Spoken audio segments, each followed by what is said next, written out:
स्वागत है आप सभी का मेरे चैनल पे जिसका नाम है आई एम पूर्णिमा।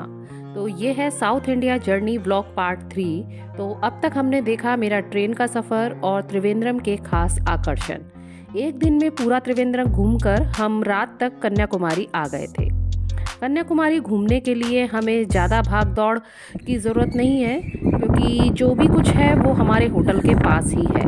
यहाँ हम आ गए हैं अपने होटल की छत पर, जहाँ हम सूर्योदय देखेंगे। यहाँ 24 घंटे ऐसी ही हवा चलती रहती है, जो बड़ी ही अच्छी लगती है। यहाँ छत से ही हमें स्वामी विवेकानंद स्मारक और तमिल कवि तिरुवल्लुवर की प्रतिमा दिखाई दे रही है। कन्याकुमारी भारत के तमिलनाडु राज्य का एक जिला है। यह भारत का दक्षिणतम जिला है। यहाँ से दक्षिण में हिंद महासागर, पूर्व में बंगाल की खाड़ी और पश्चिम में अरब सागर है। इनके साथ सटा हुआ तट 71.5 किलोमीटर तक विस्तारित है। सुबह सुबह इतना सुंदर नज़ारा देखकर मन खुश हो गया है। वैसे देखा जाए तो सूर्योदय हो चुका है। आज बादल बहुत हैं तो सूरज इन बादलों के पीछे चला गया है। अगर आसमान साफ होता तो सूर्य समुद्र से उगता हुआ हमें नजर आता। अब तो बस बादलों से निकलता हुआ नजर आ रहा है। ये सब देखकर फिर हम नीचे आ गए अपने कमरे पर। ये कमरा मुझे वैसे बहुत पसंद आया। ये एक बड़े हॉल में 2 डबल बेड थे यहाँ और 2 ही वॉशरूम थे इसमें।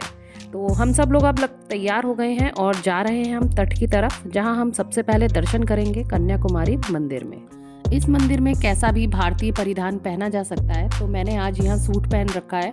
हमारा कमरा 3rd फ्लोर पर है। तो यहाँ सबसे नीचे है पार्किंग और सामने की तरफ था रेस्टोरेंट और ये है रिसेप्शन। तो अब हम यहाँ से निकल रहे हैं। समुद्र के किनारे बसे नगरों की सबसे अच्छी बात ये होती है कि वहाँ 24 घंटे हवा चलती रहती है। भले ही धूप है और थोड़ी गर्मी है, पर पसीना नहीं आ रहा है। हवा आपको तरोताज़ा रखे हुए है। आगरा की गर्मी से तो भगवान ही बचाए। मंदिर आए उससे पहले शुरू हो गया है बाजार। यहाँ आपको कन्याकुमारी स्टाइल की साड़ी, मसाले, सीप, मोती, रत्न आदि से बने साजो सामान, नारियल, टैटू शॉप, रेस्टोरेंट सब कुछ देखने को मिल जाएगा। कन्याकुमारी मंदिर को कुमारी अम्मन मंदिर भी कहा जाता है। समुद्र तट के किनारे स्थित यह शानदार मंदिर दुनिया के सबसे पवित्र मंदिरों में से एक है। यह 108 शक्तिपीठों में से एक के रूप में माना जाता है। यह मंदिर 3000 साल से भी ज़्यादा पुराना है। देवी कन्याकुमारी एक किशोर कन्या के रूप में देवी पार्वती के रूप में जानी जाती हैं। कन्याकुमारी मंदिर के पीछे की पौराणिक कथा के अनुसार राक्षस बाणासुर ने सभी देवों को पकड़ लिया था और उन्हें अपनी कैद में रखा था। वरदान के अनुसार वह एक कुंवारी लड़की द्वारा ही मारा जा सकता था। इसीलिए देवताओं के प्रार्थना करने पर देवी पराशक्ति ने कुमारी कन्या का रूप धारण कर लिया, ताकि राक्षस का वध किया जा सके। समय के साथ भगवान शिव को कुंवारी से प्रेम हो गया और उनकी आकाशीय शादी की व्यवस्था की गई।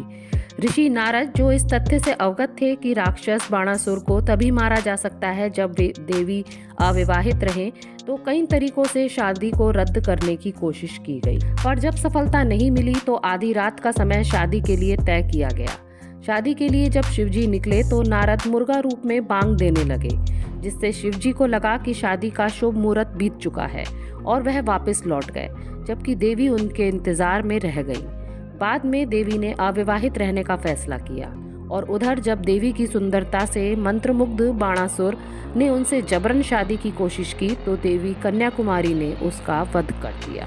तो ये है यहाँ की पौराणिक कहानी। अब हमने दर्शन कर लिए हैं और हम बाहर तट की तरफ आ गए हैं। अगर आपको समुद्र तटों पर घूमना अच्छा लगता है तो फिर कन्याकुमारी का बीच आपको बेहद पसंद आने वाला है। यह समुद्र तट 3 प्रमुख जल निकायों का संगम है: बंगाल की खाड़ी, हिंद महासागर और अरब सागर। ये बीच देखने में बहुत खूबसूरत है, क्योंकि इन तीनों जल निकायों का पानी आपस में नहीं मिलता है। इसलिए आप यहाँ पानी के 3 अलग अलग रंग देख सकते हैं। हवा ने तो मेरा मन मोह लिया है।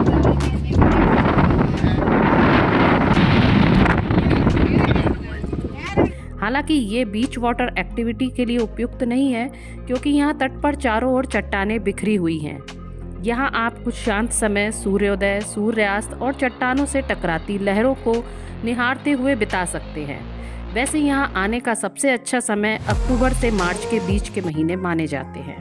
कन्याकुमारी का ये बीच इसलिए और आकर्षित करता है क्योंकि तट से मात्र 500 मीटर की दूरी पर आप विवेकानंद रॉक मेमोरियल और तमिल कवि की मूर्ति को स्पष्टतया देख सकते हो, जो बड़ी ही मनभावन लगती है। भारत के इस सबसे दक्षिणी शहर को द लैंड्स एंड भी कहा जाता है। कन्याकुमारी पहले केप कैमोरिन के नाम से भी जाना जाता था। कैमरे में तो नहीं आ पा रहा है, लेकिन आप 3 समुद्रों के फिरोजी नीला, गहरा नीला और समुद्री हरे पानी के बीच स्पष्ट रूप से अंतर कर सकते हैं।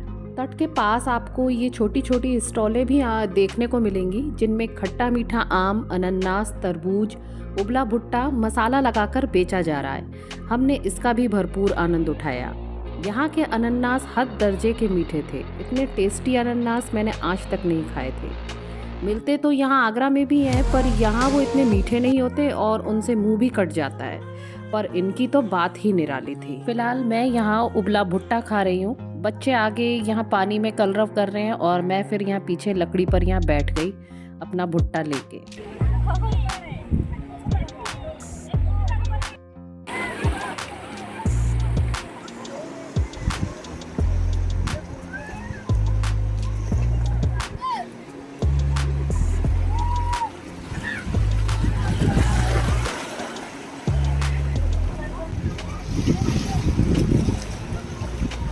भरी दोपहर में हम यहाँ बैठे हुए हैं, समुद्र के मज़े ले रहे हैं, पर इन समुद्री हवाओं से, यहाँ की धूप से हमारी त्वचा टैन हो गई थी। पर तब घूमना ज़्यादा ज़रूरी था, टैनिंग तो घर आकर भी ठीक हो जाती। ये देखिए धूप से बचने के लिए मैं कैसे बैठी हुई हूँ।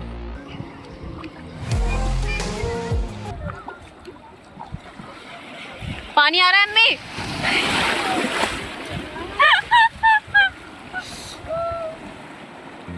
जब से मैं दक्षिण भारत आई हूँ, तब से मेरा केले के पत्ते में यहाँ का दक्षिण भारतीय खाना खाने का बड़ा मन था। त्रिवेंद्रम में ऐसा हो नहीं सका, पर यहाँ सुबह का नाश्ता हमें कुछ ऐसे ही मिला। भानु ये पैक करा कर ले आए थे, जो हमने वहीं तट पर बैठ करके खाया। खाना बहुत ही स्वादिष्ट था। देखिए पानी के रंग का अंतर थोड़ा यहाँ दिखाई दे रहा है। अभी देखिए कैसा रंग है, और अब देखिए, देखा। अब हम जा रहे हैं समुद्र के बीच बने त्रिवेणी संगम पर स्थित विवेकानंद रॉक मेमोरियल पर। बोट पर जाने से पहले हमने यहाँ थोड़ी बहुत खरीदारी कर ली थी। ये देखिए बच्चों की साड़ी भी यहाँ मिल रही है।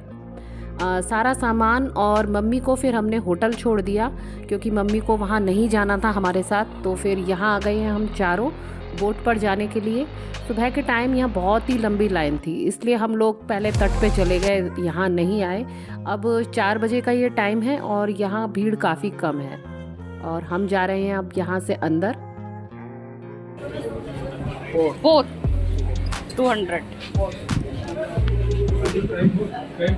50 रुपये प्रति व्यक्ति के हिसाब से यहाँ बोट का किराया था। सन 1892 में स्वामी विवेकानंद कन्याकुमारी आए थे। एक दिन वे तैरकर इस विशाल शिला पर पहुंच गए। इस निर्जन स्थान पर साधना के बाद उन्हें जीवन का लक्ष्य प्राप्ति हेतु मार्गदर्शन प्राप्त हुआ। विवेकानंद के उस अनुभव का लाभ पूरे विश्व को हुआ, क्योंकि इसके कुछ समय बाद ही वे शिकागो सम्मेलन में भाग लेने गए थे।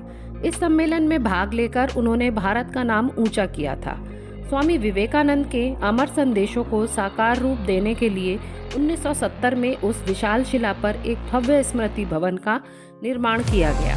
समुद्र की लहरों से घिरी इस शिला तक पहुंचना भी एक अलग ही अनुभव है।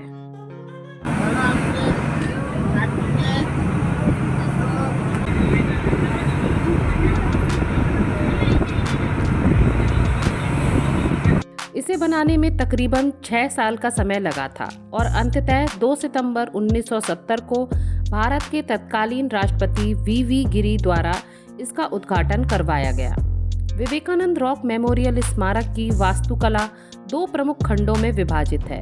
एक को विवेकानंद मंडपम और दूसरे को श्रीपाद मंडपम खंड के रूप में जाना जाता है। इसे लाल और नीले ग्रेनाइट से बनाया गया है। यह स्थान 6 एकड़ के क्षेत्र में फैला हुआ है। यह समुद्र तल से 50 मीटर की ऊंचाई पर स्थित है। यहाँ भारत ही नहीं, पूरी दुनिया से लोग समुद्र की लहरों से घिरे इस विरासत को देखने के लिए आते हैं।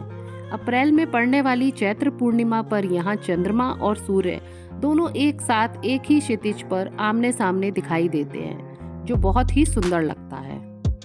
भवन के अंदर 4 फीट से ज़्यादा ऊंचे प्लेटफॉर्म पर स्वामी विवेकानंद जी की मूर्ति है। यह मूर्ति कांसे की बनी हुई है, जिसकी ऊंचाई 8.5 फीट है। यह मूर्ति इतनी प्रभावशाली है कि इसमें स्वामी जी का व्यक्तित्व एकदम सजीव सा प्रतीत होता है।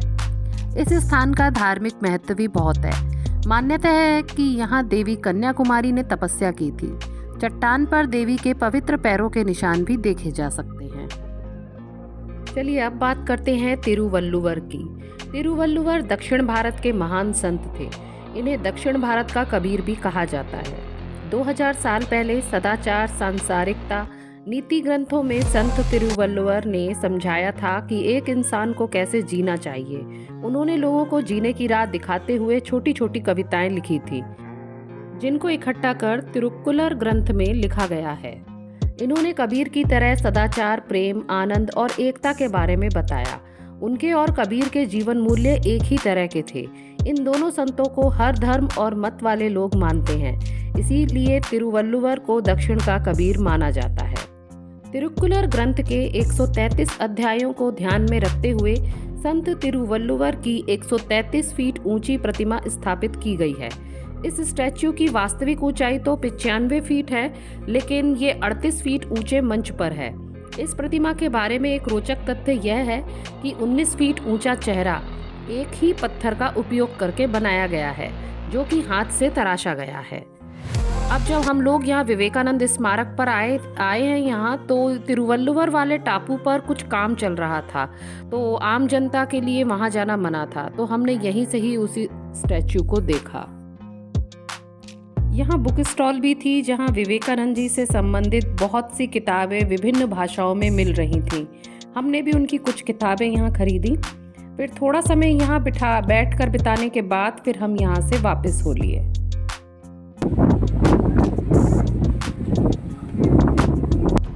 ये जगह इतनी अच्छी है कि एक बार आप यहाँ आ जाओ तो आपका वापस जाने का मन ही ना करे, पर क्या करें, हमें जाना तो पड़ेगा ही।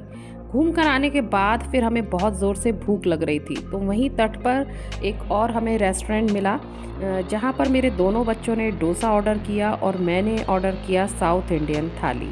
और अच्छा ही हुआ भानु ने कुछ भी ऑर्डर नहीं किया, क्योंकि ये देखिए मुझे उन्होंने कितना सारा चावल परोसा। इतना तो मैं अकेले खा ही नहीं सकती थी, लेकिन खाना तो बहुत ही बढ़िया था।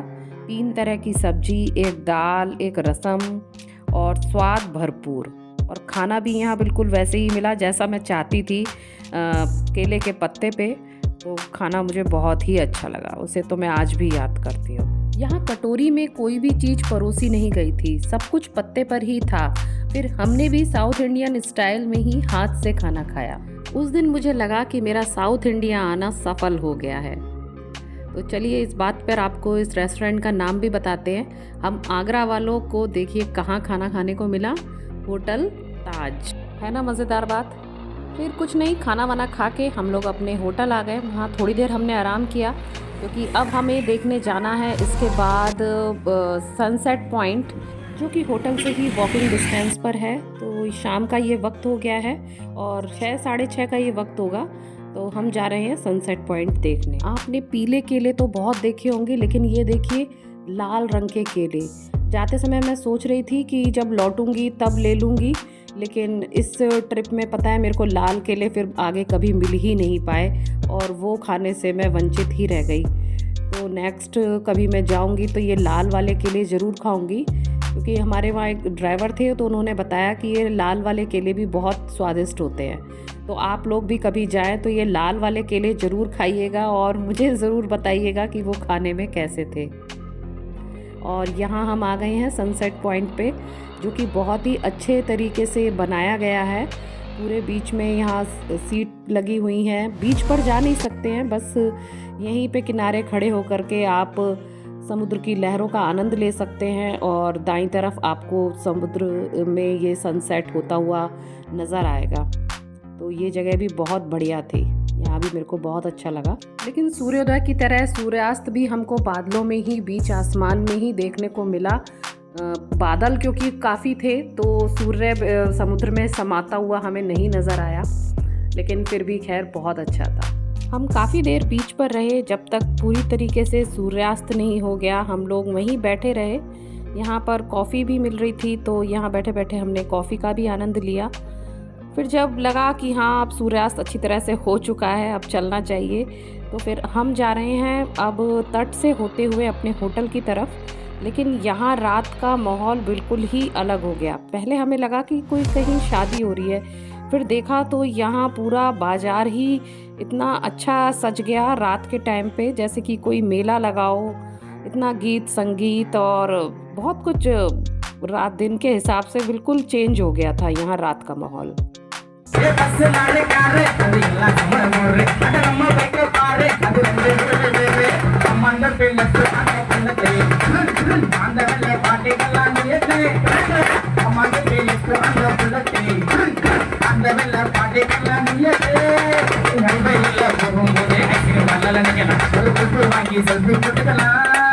मेला और गीत संगीत देखने के बाद हम लोग उसी स्थान पर आ गए हैं जहां सुबह आए थे। सुबह की अलग खूबसूरती थी और रात की अलग। अब चांद की रोशनी समुद्र पर पड़ रही थी। विवेकानंद रॉक और तमिल कवि की मूर्ति पर लाइटिंग कर रखी थी, जो कि बड़ी ही आकर्षक लग रही थी। हमने शाम को ही इतना भरपेट खाना खा लिया था कि रात को खाना खाने की कोई ज़रूरत महसूस नहीं हुई। बस हम सब लोग आइसक्रीम खाते हुए अपने होटल की तरफ बढ़ गए। आशा करती हूँ कन्याकुमारी का ये व्लॉग आपको पसंद आया होगा। मिलती हूँ आपसे अपने नेक्स्ट व्लॉग में, जहाँ हम चलेंगे मदुरई। तब तक के लिए tata bye bye. Thanks for watching.